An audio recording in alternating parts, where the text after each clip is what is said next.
Kababayan LA Talk Tuesday, pumunta na po tayo sa ating mga linya ng telepono because we want to get as many callers as we can. Lisa is on the line. Magandang hapon sa'yo, Lisa. Hi, Janelle. This is Lisa. Yes. Thank you for watching and thank you for calling. Yeah. I want to congratulate the Filipino people dito sa election na ito.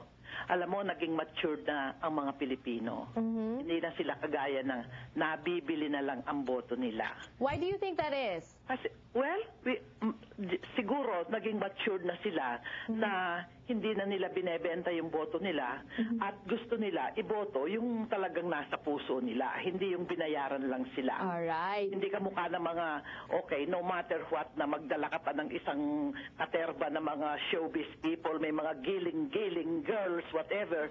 It does not equate na porke napakaraming taon dumating ng 200,000 na ang ibig sabihin yung 200,000 na yun iboboto yung kandidato na yun. Of course not.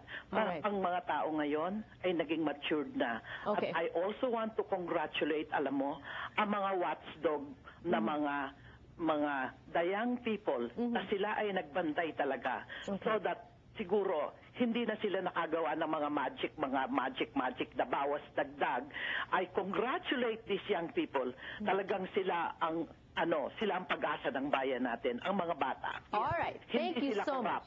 Thank you so much. What a beautiful message. Thank you so much, Lisa. Ang mga kabataan, pag-asa ng bayan, and Bryce is on the line. Magandang hapon sa'yo, Bryce. Hi there. Yes. Good afternoon. Yes. Yeah, it's Recent from Lancaster. I just want to tell you that I'm so happy that we heard that Nonoy Aquino is going to be the next president of the Philippines.